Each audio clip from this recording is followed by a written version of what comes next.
cap à l'ouest, basculons au-dessus des montagnes. D'autres mondes insoupçonnés nous attendent en Balagne, près de Calvi.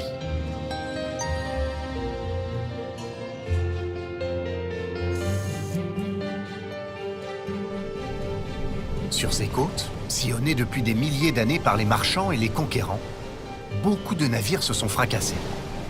Et sous la mer, leur histoire est encore là, à peine endormie. 700 épaves gisent sous les eaux corses, de la goélette aux pétroliers. Des navires, mais pas seulement.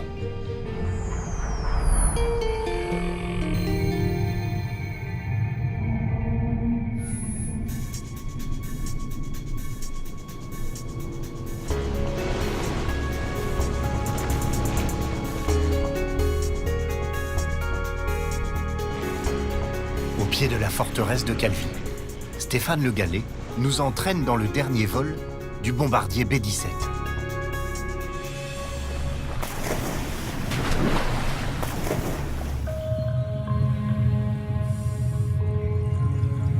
Autour de la Corse, on a quelques épaves qui sont emblématiques, soit par leur notoriété, soit par leur profondeur.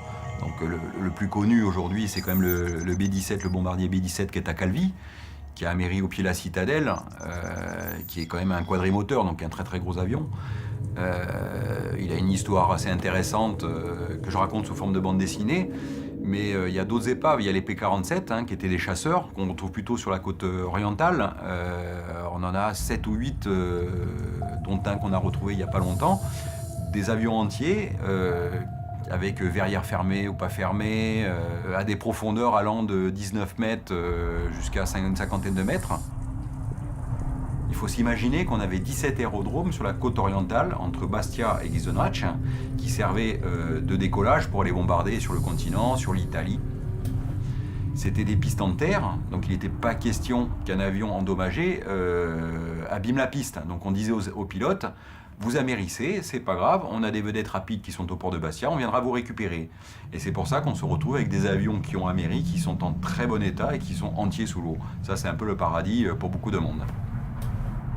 Et l'idée, c'est d'un peu de cartographier à travers une carte, en fait, tout ce patrimoine.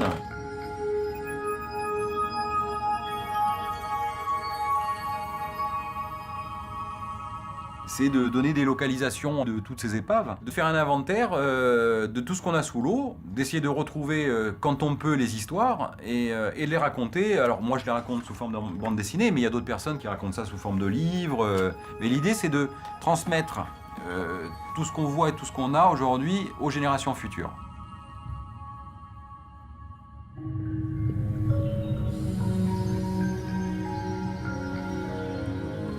Grignotés par le sel, investis par la faune, ces carcasses sont lentement reprises par la mer.